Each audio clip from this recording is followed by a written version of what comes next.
on YouTube. So, for Christmas, I got a few gifts. Number one, I should point it out. It's over there. It's over there. I got that from my mother-in-law. It's the Vivitar Aerial View drone.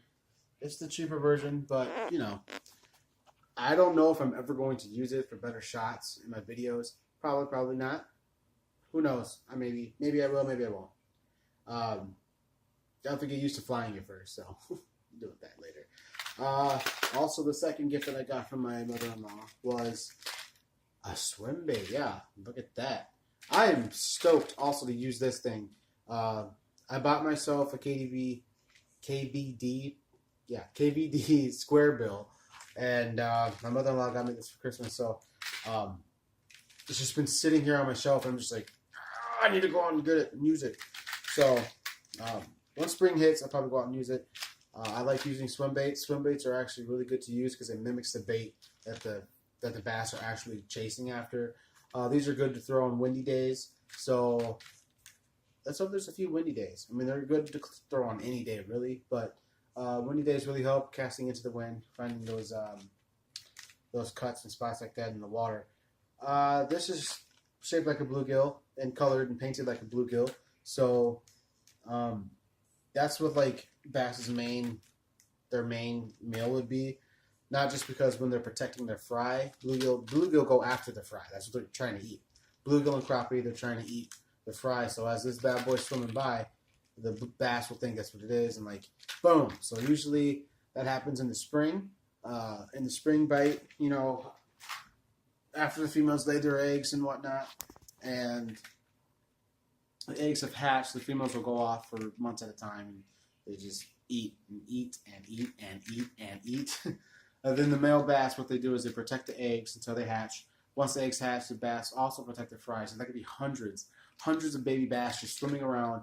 And that one male bass will be protecting the bass. So when you throw one of these out there, you can even have a bigger one. This one looks like it's only a 2.5 inch swim bait. There's also, you know, like 4, 6, 7, 8, maybe 10, even 10 inches of swim baits out there. But I kind of like the smaller ones. I like to go with the smaller ones just because they seem like they're what bass go after the most. Of course, if you go with the bigger one, bass will still go after it. But you better be throwing in a lake that's got some big bass, because if you're not... Am I even recording? I am. Okay. I had to make sure I was recording. Usually, sometimes I just take a picture. Anyway, make sure that you're throwing in a lake that you know that has really big bass. If you're throwing big baits, big swim baits.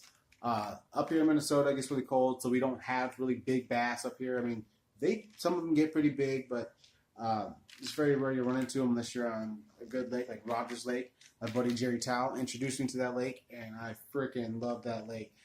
You can only bank fish it, and I believe they closed it off now, because Rogers Lake is just like it's a small little park lake. You can still go park at the park and fish on the pier, but there was a section on the road that we would go to, and we would fish on the side of the road, and that's where we get like our 3, 4, 5, 6 pounders. But because it's dangerous to fish on the side of the road, the city closed it off. So now there's a big gate, big fence that runs through there. So anyway, I'm really pumped to throw this.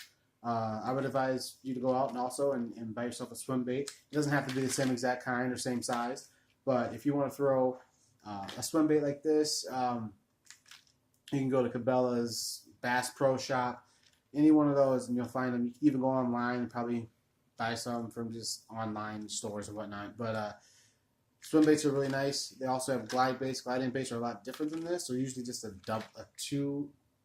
two-part bait. So it's just split right down the middle, but it glides really well through the water. Actually, this is the swim bait is broken bodied and a lot more. But I'm freaking stoked to go out and use this. So I guess that concludes this video. Make sure you like, comment, and subscribe, and share this video if you want to, or you don't have to. I don't really care. I kind of do. I don't. I do a lot. But yeah, so I'm probably going to actually go out and buy a couple of more of these, just because if you lose one and it's been working, the pain you will feel when you lose one. So I'm probably going to go to Cabela's and probably buy a few more that are kind of similar. I might get some bigger ones and try to throw them around some stumps and whatnot. Throwing them on cloudy days is really good too. So yeah, that's just in this video. I'll talk more about it when I actually explain what I'm throwing, so yeah, stay tuned. Don't stay tuned. Stay tuned. Keep watching. Keep fishing. Keep fishing.